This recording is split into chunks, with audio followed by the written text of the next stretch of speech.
स्वागत है दोस्तों आपका आपके ही चैनल ओनली मैथ्स एकेडमी में। इस वीडियो में हम लोग क्लास 10th मैथ का chapter 3 pair of linear equation in two variable start करेंगे। तो चलिए समझते हैं कि pair of linear equation in two variable क्या होता है। तो सबसे पहले हम लोग समझेंगे इक्वेशन क्या होता है। इसमें एक आया है ना यहाँ पे इक्वेशन, देखिए। तो सबसे पहले समझेंगे कि इक्वेशन क्या होता है। जहाँ भी देखिए, जहाँ भी इक्वल टू का साइन आ जाए वो समझ लीजिए कि वो इक्वेशन है। जहाँ भी आपको क्या दिख जाए, इक्वल टू का साइन दिख जाए, समझ लीजिए कि वो इक्वेशन है। जैसे एग्जांपल समझते हैं, यहाँ पे ये 2x इज इक्वल टू क्या लिख दिया 5। अब देखिए यहाँ पे इक्वल टू आ गया तो ये एक इक्वेशन है। यहाँ पे लिख दिया 2x² plus 6 is equal to 0, ये भी क्या है, एक इक्वेशन है। लिख दिया जाए यहाँ पे 3z plus 5 is equal to 0, यहाँ भी इक्वल टू का साइन आ गया तो इसका मतलब ये भी एक क्या है, इक्वेशन है। तो समझ में आ गया, जहाँ भी आपको इक्वल टू दिख गया उसी को हम लोग बोलते हैं इक्वेशन। ये पहला हो गया। अब हम लोग समझते हैं कि लीनियर इक्वेशन की बात करनी है यहाँ पे। तो समझते हैं लीनियर इक्वेशन क्या होगा, ठीक है। अब देखिए कोई भी इक्वेशन अगर लिखा जा रहा है तो उसमें वेरिएबल यूज किया गया। यहाँ पे जैसे लिखते हैं हम, यहाँ पे 2x plus 3 is equal to 0, यहाँ पर लिख दिया 3x plus 2y plus 5 is equal to 0, यहाँ पर लिख देंगे 2z² plus 5z is equal to 0, ठीक है। अब समझते हैं, देखिए सभी के सभी इक्वेशन तो हैं क्योंकि यहाँ पे इक्वल टू का साइन लग चुका है, लेकिन हमको समझना है लीनियर इक्वेशन। अब पहले में देखिए, जैसे यहाँ पे इस अगर इक्वेशन को देखते हैं तो इसमें वेरिएबल यूज किया गया है x। इसमें कौन सा वेरिएबल यूज किया गया है, x। और x का मैक्सिमम पावर कितना है, यहाँ पे देखिए x का मैक्सिमम पावर कितना है, 1 है। जब किसी भी इक्वेशन में यूज़ किए गए वेरिएबल का पावर, मैक्सिमम पावर 1 हो तो उसी को बोलते हैं लीनियर इक्वेशन। ये देखिए ये बन गया हमारा लीनियर इक्वेशन। अब सेकेंड वाले को देखिए, इस वाले पॉलिनोमियल, इस वाले इक्वेशन में दो वेरिएबल यूज किया गया है। कौन कौन सा, x और y, और दोनों का मैक्सिमम पावर कितना है, देखिए x पे भी पावर 1 है और y पे भी पावर कितना है, 1 है। तो इसका मतलब ये भी क्या है, ये भी है लीनियर इक्वेशन। अब ये देखिए ये वाला थर्ड वाले में वेरिएबल यूज किया गया है z। यहाँ पे z का पावर 1 है और यहाँ पे z का पावर 2 है, तो यानी कि z का मैक्सिमम पावर कितना हो गया, 2। तो ये लीनियर इक्वेशन नहीं हुआ आपका, ये जो है लीनियर इक्वेशन नहीं है। तो आपने समझ लिया, इक्वेशन समझ लिया, लीनियर इक्वेशन समझ लिया, ठीक है। अब क्या समझना है, linear equation in two variable. ध्यान से सुनिए। अब देखिए इस वाले लीनियर इक्वेशन को अगर देख रहे हैं तो इसमें कितना वेरिएबल यूज किया गया था, एक ही वेरिएबल यूज किया गया था। तो ये हमको क्लास 10 में अभी नहीं पढ़ना है। अब यहाँ पे दूसरे वाले को देखें तो ये भी एक लीनियर इक्वेशन था, लेकिन यहाँ पे वेरिएबल कितना यूज किया गया है, दो वेरिएबल, x और y। तो ये हो गया हमारा linear equation in two variable. ये हो गया हमारा क्या, linear equation in two variable. Clear. हमने इक्वेशन समझा, उसके बाद हमने लीनियर इक्वेशन समझा, फिर उसके बाद हमने linear equation in two variable समझा। अब हम समझेंगे कि पेयर ऑफ लीनियर इक्वेशन क्या होता है। क्या समझेंगे, पेयर ऑफ लीनियर इक्वेशन क्या होता है। पेयर मतलब क्या होता है, जोड़ा, ठीक है। तो समझते हैं। अब देखिए ध्यान से, बहुत ध्यान से समझिए इसको। यहाँ पे हमने लिख दिया 2x plus 5y is equal to 0। अब ध्यान से देखिए, ये इक्वेशन है इक्वल टू आया तो, और इसमें कितने वेरिएबल यूज हो रहे हैं, दो वेरिएबल, तो 2 वेरिएबल भी हैं, और x का और y का मैक्सिमम पावर 1 है। तो इसका मतलब ये linear equation in two variable है, ठीक है। ये हो गया हमारा पहला इक्वेशन मान लेते हैं। और दूसरा देखिए, यहाँ पे लिख दिया हमने 3a plus 2b is equal to क्या, 0। ये हो गया हमारा सेकेंड इक्वेशन। अब इस वाले सेकेंड इक्वेशन में देखिए वेरिएबल कौन सा यूज हुआ है, a और b, दो वेरिएबल यूज हुआ, और ये भी इक्वेशन है, और a और b का मैक्सिमम पावर कितना है, 1, यानी कि ये भी linear equation in two variable है।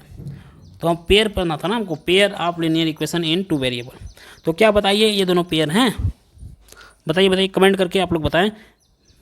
आगे वीडियो देखने से पहले कमेंट करिए, फिर उसके बाद देखिएगा कि आप सही बताए हैं कि नहीं बताए हैं। आपके हिसाब से क्या बताते हैं, ये दोनों लीनियर पेयर हैं कि नहीं है। तो बिल्कुल ये लीनियर पेयर नहीं है। क्लियर, क्यों नहीं है। अब मान लीजिए आप शू खरीदने जाते हैं, शूज़, तो एक 6 नंबर का खरीदेंगे और दूसरा 8 नंबर का खरीद लेंगे, नहीं, दोनों ही आप 6 नंबर का खरीदेंगे और दोनों पैर में पहनेंगे। तो इसी तरीके से देखिए, पहले वाले लीनियर इक्वेशन में वेरिएबल यूज हुआ था x और y, दूसरे वाले इक्वेशन में यूज हुआ है वेरिएबल a और b। तो ये पेयर बने ही नहीं बने। जैसे यहाँ पे 2x plus 5y is equal to 0 लिखा था। अब इसको इरेज कर लेते हैं, तो देखिए यहाँ पे एक और हम लिखते हैं इक्वेशन। यहाँ पे जैसे लिख दिया गया x plus 2y is equal to 5, ये इक्वेशन सेकेंड। अब देखिए ये भी लीनियर इक्वेशन है, क्योंकि यहाँ पे इक्वल टू है तो इक्वेशन हो गया, और दो वेरिएबल हैं तो दो वेरिएबल हो गए, और इसका मैक्सिमम पावर कितना है 1, एक्स का भी मैक्सिमम पावर 1 है और वाई का भी मैक्सिमम पावर 1 है, तो ये लीनियर इक्वेशन इनटू वेरिएबल हो गया। और इस सेकेंड इक्वेशन में वेरिएबल एक्स यूज किया गया और वाई, और पहले वाले इक्वेशन में भी एक्स और वाई वेरिएबल यूज किया गया, तो इसको हम कहेंगे कि ये दोनों क्या हैं, ये दोनों पेयर हैं, ये दोनों क्या हैं, पेयर बन गए। क्लियर? तो समझ में आ गया, pair of linear equation into variable को हम लोगों ने बड़े अच्छे तरीके से समझ लिया। ठीक है, अब समझते हैं कंडीशन, कब दो इक्वेशन गिवन हैं तो कब वन सोल्यूशन होगा, कब मेनी सोल्यूशन होगा और कब नो सोल्यूशन होगा। ये क्वेश्चन आपके एग्जाम में बनते हैं और हर साल बनते हैं और इस बार भी बनेंगे। तो चलिए समझते हैं। मान लेते हैं पहला हमारा जो इक्वेशन है a1x plus b1y plus c1 is equal to कितना 0, ये हमारा क्या हो गया, पहला इक्वेशन हो गया। क्लियर? और ये जो हमारा दूसरा इक्वेशन लेते हैं a2x, a1 क्या है, x का कोफिशिएंट है, a2x plus b2y plus c2 is equal to 0, ये हमारा सेकेंड इक्वेशन हो गया। अब देखिए यहाँ पे जो a1 है वो पहले वाले इक्वेशन में x का कोफिशिएंट है, b1 है वो पहले वाले इक्वेशन में y का कोफिशिएंट है, और जो c1 दिखा वो पहले वाले इक्वेशन में कांस्टेंट है। इसी तरीके से दूसरे वाले इक्वेशन में x का जो कोफिशिएंट है वो a2 है, और दूसरे वाले इक्वेशन में y का जो कोफिशिएंट है वो b2 है, और दूसरे वाले इक्वेशन में c2 जो है वो कांस्टेंट है। ठीक है, अब इसके लिए तीन कंडीशन बनते हैं, ध्यान से सुनिए। अब यूनिक सॉल्यूशन के लिए जैसे हम लोग समझते हैं, जिसको बोलते हैं यूनिक, पहले कंडीशन ही देख लेते हैं। पहला कंडीशन यहाँ पे जो हमारा होगा वो हो जाएगा a1 upon a2 is not equal to क्या, b1 upon b2, a1 upon a2 is not equal to b1 upon b2 अगर आता है तो हम लोग इसको बोलेंगे कि ये इसका कैसा सोल्यूशन होगा, वन सोल्यूशन होगा। कैसा सोल्यूशन होगा, वन सोल्यूशन,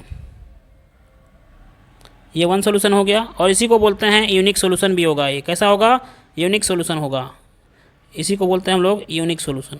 और इसका ग्राफ कैसा बनेगा, ग्राफ भी बनाने के लिए आता है बताना, और देखिए बोलेगा कि ग्राफिकली भी आप प्रूव करिए कि ये यूनिक सोल्यूशन है, मेनी सोल्यूशन है कि, तो इसका देखिए ग्राफ कैसे बनेगा वन सोल्यूशन का या यूनिक सोल्यूशन का, या फिर a1 upon a2 is not equal to b1 upon b2 आएगा, तो ग्राफ इस तरीके से बनेगा, ध्यान से देखिए।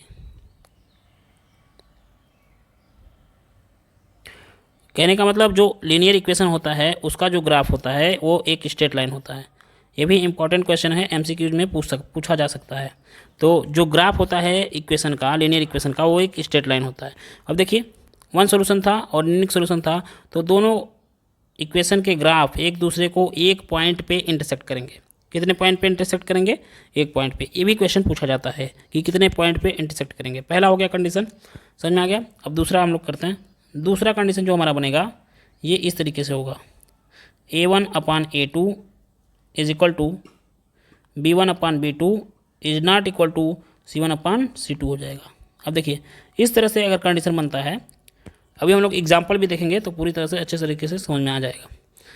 ठीक है, यहाँ पे जो a1 है वो पहले वाले इक्वेशन में x का कोफिशिएंट है, और जो a2 है वो दूसरे वाले इक्वेशन में x का कोफिशिएंट। क्लियर? तो अगर a1 upon a2 is equal to b1 upon b2 is not equal to c1 upon c2 आता है, तो इसको हम लोग बोलते हैं कि नो सोल्यूशन होगा। कैसा होगा, नो सोल्यूशन।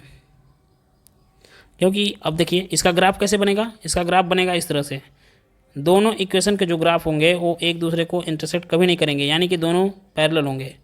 दोनों कैसे होंगे, पैरेलल। जब तक ये दोनों इंटरसेक्ट नहीं करेंगे तब तक उनका कोई सोल्यूशन ही नहीं होगा। तो ये इनका ग्राफ कैसे बनता है, दोनों जो लाइन होती हैं स्ट्रेट लाइन वो पैरेलल हो जाती हैं। तो ये दूसरा कंडीशन हो गया।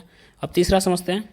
तीसरा जो है हमारा ये रहा तीसरा हो जाएगा a1 upon a2 is equal to b1 upon b2 is equal to c1 upon c2। अगर इस तरह से कंडीशन आता है आपके पास तो हम लोग कहते हैं कि इनफाइनेटली मेनी सोल्यूशन। कितने सोल्यूशन होंगे, मेनी सोल्यूशन होंगे, many solution, infinitely many solution. ठीक है। अब देखिए इसका ग्राफ कैसे बनेगा। इसका एक चीज़ और यहाँ पे पहले वाले में जिसमें हम लोग वन सोल्यूशन यूनिक सोल्यूशन लिखे हैं, इसको हम लोग क्या बोलते हैं, कंसिस्टेंट भी बोलते हैं। इसको बोलते हैं कंसिस्टेंट। कैसा सोल्यूशन होगा, कंसिस्टेंट होगा। और इसमें सेकेंड वाले में इसको इनकंसिस्टेंट भी बोलते हैं। क्या बोलते हैं, इनकंसिस्टेंट। चलिए अब इसको को इंसिडेंट भी बोलते हैं, थर्ड वाले को को इंसिडेंट, ये हो गया। को इंसाइड भी लिखते हैं, ठीक है। कोइंसाइड ही लिख लेते हैं तो अच्छा रहेगा, कोइंसाइड। इसका ग्राफ कैसे बनता है ध्यान से देखिए, ये एक लाइन हो गया स्ट्रेट लाइन, पहले वाले समझ लीजिए पहले वाले लीनियर इक्वेशन का एक ग्राफ था, तो दूसरे वाले लीनियर इक्वेशन का ग्राफ भी ठीक इसके ऊपर ही आ जाता है, ठीक इसके ऊपर ही आता है। देखिए अब ये दोनों इक्वेशन का ग्राफ जो है ओवरलैप कर रहा है, मतलब एक दूसरे को कितने पॉइंट में इंटरसेक्ट कर रहा है। देखिए यहाँ भी दोनों इंटरसेक्ट कर रहे हैं, एक मिनट चेंज कर लेते हैं कलर, यहाँ भी इंटरसेक्ट कर रहे हैं, यहाँ भी इंटरसेक्ट कर रहे हैं, यहाँ भी इंटरसेक्ट कर रहे हैं, हर जगह देख रहे हैं, हर पॉइंट पे दोनों इक्वेशन का ग्राफ एक दूसरे को क्या कर रहा है, इंटरसेक्ट कर रहा है। तो इसका मतलब क्या कि इसके कितने सोल्यूशन हो जाएंगे, मेनी सोल्यूशन हो जाएंगे, इनफाइनेटली मेनी सोल्यूशन।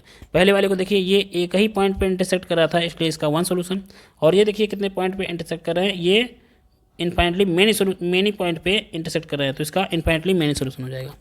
तो इस तरीके से क्वेश्चन बनते हैं, क्लियर। तो अब इस वीडियो में इतना ही रहने देते हैं, ठीक है।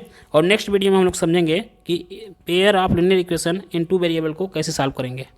इसको सॉल्व करने के 2 मेथड होते हैं, ग्राफिकल मेथड और अलजेब्रिक मेथड। तो उसको हम लोग डिटेल से पढ़ेंगे लेकिन अगले वीडियो में। तो आपको लगता है कि इस वीडियो से आपको 1% का भी फ़ायदा हो रहा है तो प्लीज़ चैनल को सब्सक्राइब करिए, लाइक करिए, कमेंट करिए और वीडियो को शेयर करिए। थैंक यू, धन्यवाद।